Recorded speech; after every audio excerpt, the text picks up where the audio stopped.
No, that just means now we can hear them. Now they can hear us. No, but how do we hear them? I don't know. That's what I'm asking. I mean, I got the thing up.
Welcome everyone to our Provo City Board of Adjustment meeting. It is 5:04 on September 16th, 2021. As per our kind of standard practice and COVID protocol, we are meeting virtually following the agreed upon protocols. As such, we'll kind of dispense with our typical opening ceremonies and invite each of the members of the Board of Adjustment to state their names and whether they have any conflicts to declare. I can begin. My name is Andrew Rennick.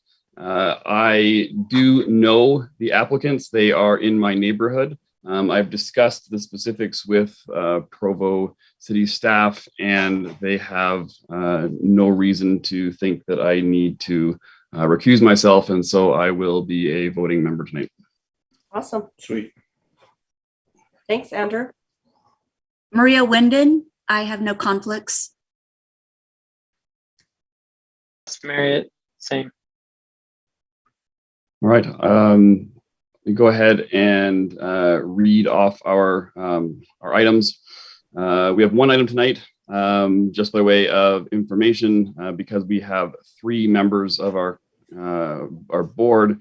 Any decisions made tonight will need to be unanimous, as we only have 3 members here. So item number 1, Shannon Edwards requests a variance of approximately 10 feet from section 15.05.180(6)D that requires a 100-foot setback from the Provo River for an addition to a residential home located at 2843 West, 370 North in the R1.8 zone, Lakeview South neighborhood.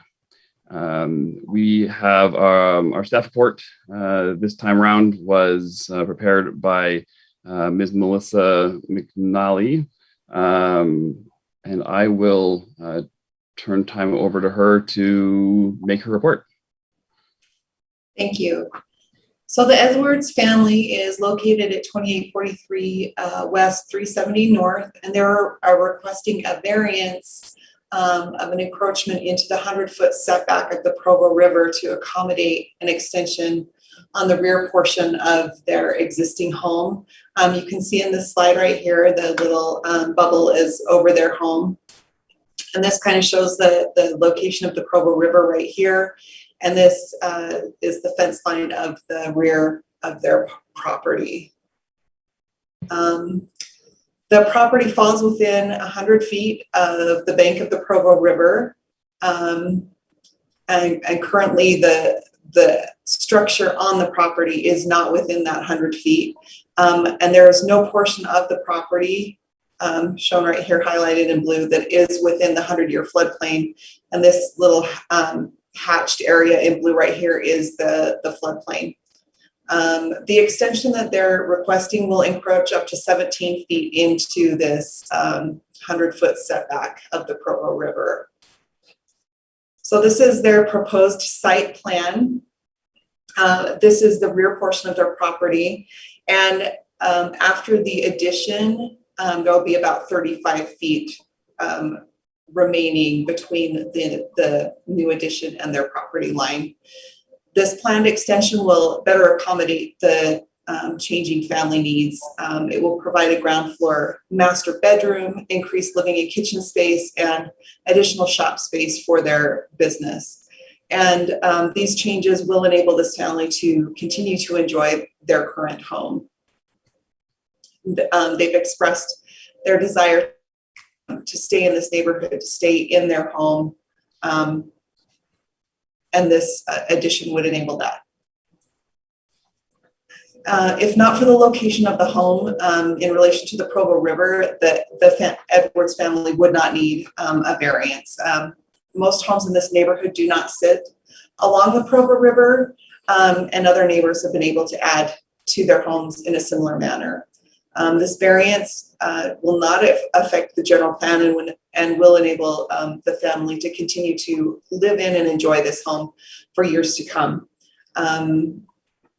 did hear from a neighbor of the Edwards who voiced resounding support for this addition and would love to see the family stay in this neighborhood.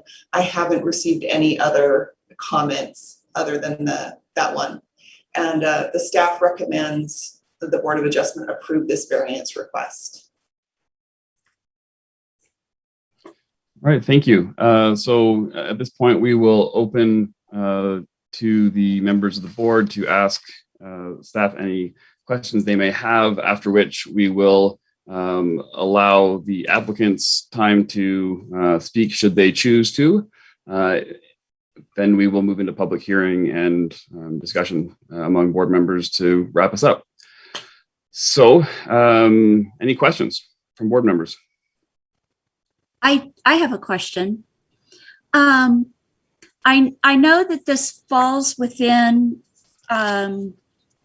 it says it doesn't fall within the floodplain, or it falls within the 100-year floodplain. But, you know, as I was reading through this report,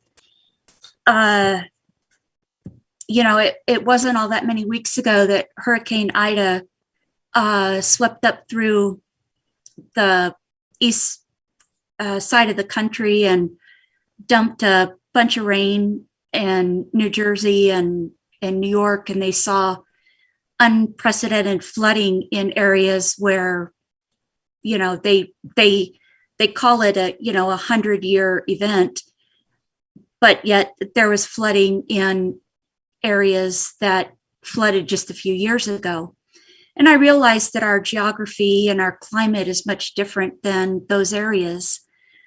But I think that most reasonable people realize that our climate's changing in ways that we can't predict always. And so I was wondering if by granting this variance, does Provo City, would they have any liability by granting a variance into a, even if it's 100-year flood zone, does Provo City, would they have any liability in granting this type of variance? So the property, the variance request is for to encroach within the 100-foot setback of the Provo River. And even with that variance, the property will not be in that 100-year floodplain area. And also we have a building requirement to, especially on the west side, to build at least 1 foot above the base flood elevation, which further protects the property, the structures from any kind of flood event. So as far as liability for the 100-year floodplain, no. Let me jump in a little bit on that one as well, Maria. I think it's a good question. And I think there are a couple things to understand about this particular case. So we have FEMA requirements, which deal with the floodplain. And Melissa, can you go back to your photo that shows the floodplain? The floodplain. Yeah. So what you see in blue there, in this area, the actual 100-year flood area is basically just the river channel itself. And so the applicant's property is not at all close to that, won't be encroaching into that 100-year floodplain at all. But in addition to FEMA requirements, Provo City in and of itself has a specific requirement that all structures need to be set back at least 100 feet from the high point of the bank of the river. That's just a requirement that Provo City came up with in the 80s as a flood fight measure. There's no particular science that goes along with that 100 feet. It's just a number that they chose. To be honest, that 100-foot requirement was kind of a knee-jerk reaction to the floods of 83 and 84. Right. Just for comparison purposes, Orem, which is right next to us and adjacent to the river, their setback is 25 feet. Right. But those are just city standards like Robert has referred to. Yeah, and so in this case, the applicants at full build out, they would only actually be encroaching about 17 feet into that 100-foot requirement. So they're far outside of the floodplain itself. And so there wouldn't be really any liability. I think that, Maria, you bring up a good point that it's important that we acknowledge that our climate is changing. That 100-year event doesn't necessarily have to be in the floodplain. I mean, that could happen anywhere, right? Mhm. So that's why we always encourage people, whether they're in a floodplain or not, to consider having flood insurance, no matter where you live in the city. But as far as a liability, I don't see how there would be a connection because they're not encroaching into the floodplain. Thank you. I appreciate your answer. My question is, as far if the river weren't there, let's just pretend it's not there. It's going. I mean, it follows all other rules of building. It's close enough. I mean, what is it's 20 feet to the property line or whatever it is. What is it following? Whatever design it would be if the river weren't there as well. I'm just wondering if it's like, if it's right up against the property or if it's not. I couldn't really tell from the pictures, to be honest. So that was one of my questions, is how much is it actually even back? So Wes, let me see if I'm understanding what you're asking is, other than the encroachment into the 100-foot setback, everything else is in line with city code on this proposed addition. Is that what you're asking? Yeah, because I don't know, in this is a good picture. So this upper left thing, is that currently there, or is that going to be built right up next to the property line? So that is just, am I seeing this correctly? yeah, this is just a measurement line, these two lines right here, to show the distance from the property line. So this front part is the existing structure, and this is the planned addition, and this leaves an additional, from this point to here is an additional 35 feet from the back of the property. Okay. For some reason, I was looking at that and I was like, it looks like they're building. We've got other problems here because they're building. Okay. That helps that it's this structure in front of it, not this side thing. Yeah. That is just measurement. Yes. Okay. Okay.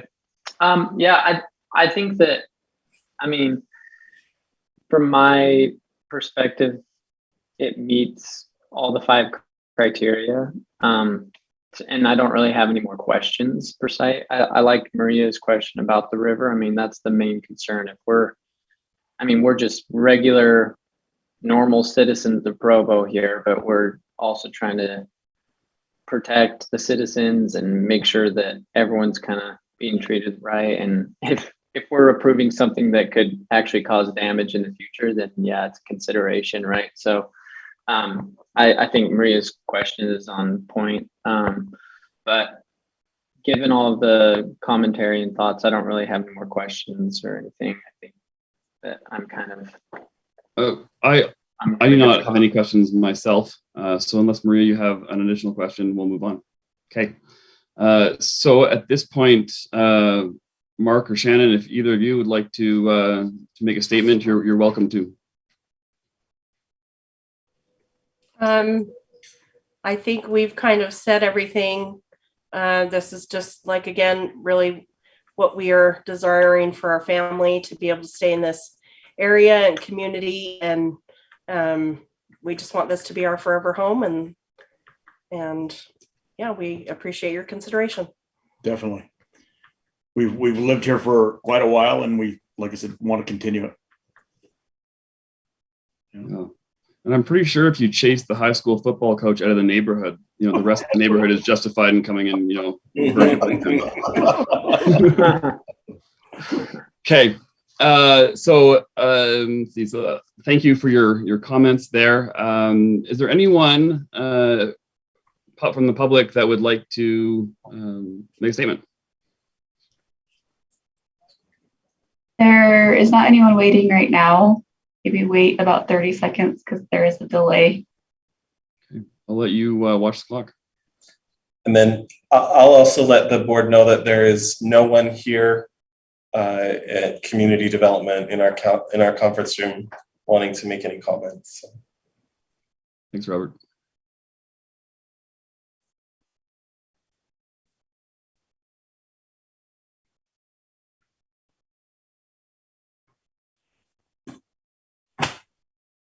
Okay, there's no one waiting. Okay, with that, we'll close the public hearing portion of the meeting and open the floor for board members to discuss the issue at hand. For myself, as I see this, the 100-foot rule in and of itself is unfounded, shall we say, and the spirit of the laws and rules as they exist, I think a lot would be well served by allowing the Edwards to expand their home into this fairly arbitrary barrier. I think I think I see the purpose of this rule to protect homes and to protect the river. And I don't see any threat to the river. I don't see any real threat to homes. Any kind of major event that would get them wet probably is dam failure, and then we're all in trouble. Yeah, my thoughts on it are I support the assessment, the city's assessment. If you go through every single one of the criteria, the variance criteria, it meets all of them in my mind. And the one that we always kind of focus on is the unreasonable hardship. I mean, there's not a lot they could do in their current situation with their home. So it's, that's the best they could do with it. And I think they've met all the criteria. So those are some of my thoughts on it.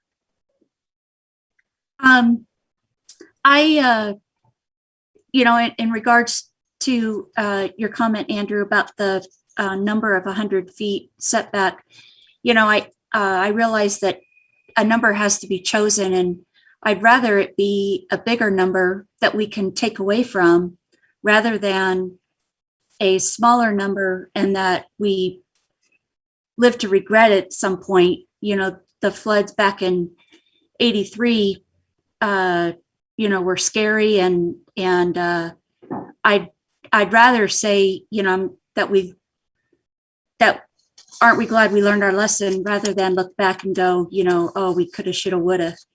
But in this respect, I'm glad that we have that 100-foot setback to play with, and I don't, my question was answered to my satisfaction, so I don't have a problem granting this variance. And I'm prepared to make a motion if there's no other discussion that Please. anybody wants to have. You're good in my mind. Okay. I propose that we approve item 1. Shannon Edwards requests a variance of approximately 17 feet from section 15.05.180 6D that requires 100-foot setback from the Provo River for an addition to a residential home located at 2843 West, 370 North in the R8 zone in the Lakeview South neighborhood. Do we have a second?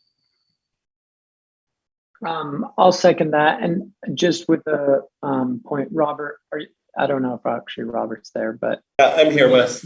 do we need to also say in our motion that our findings or meet the criteria or anything? I don't know. I know that in the past I've been corrected by not saying we. No, found. only if your recommendation is different than the staff report. Okay. The findings are in the staff report. Okay, great. So, Then I second it. Yeah. So as we vote, if you would state your name and then your vote. Maria, if you go first, Wes, and then I'll cast the final vote. Okay, Maria Winden, aye. Wes Merritt, yes. Andrew Rennick, yes. So with that, the request for variance is approved. Enjoy your expanded living quarters. I look forward to watching the progress as you join many neighbors around here that are continuing to expand and stay because it's a great place to live. Yeah, it is. Thank you so much. Thank you Appreciate so it. much. Yeah. Absolutely. And as always, this is normally Wes's line, but we'd like to thank people for engaging honestly and actively in the civil process, civic process here, and know that it is cumbersome and difficult at times, but certainly appreciate your efforts in moving through this process. Thanks. You guys have been fantastic. Thank you. Yeah. Hope you get feeling better, Sharon. Thank you so much. You're welcome. With that, our meeting is closed, and I guess we'll maybe see you guys next month. Thanks, everyone. Thank you. Thank you. Bye-bye. Thanks, Melissa Thanks. and Robert. Welcome.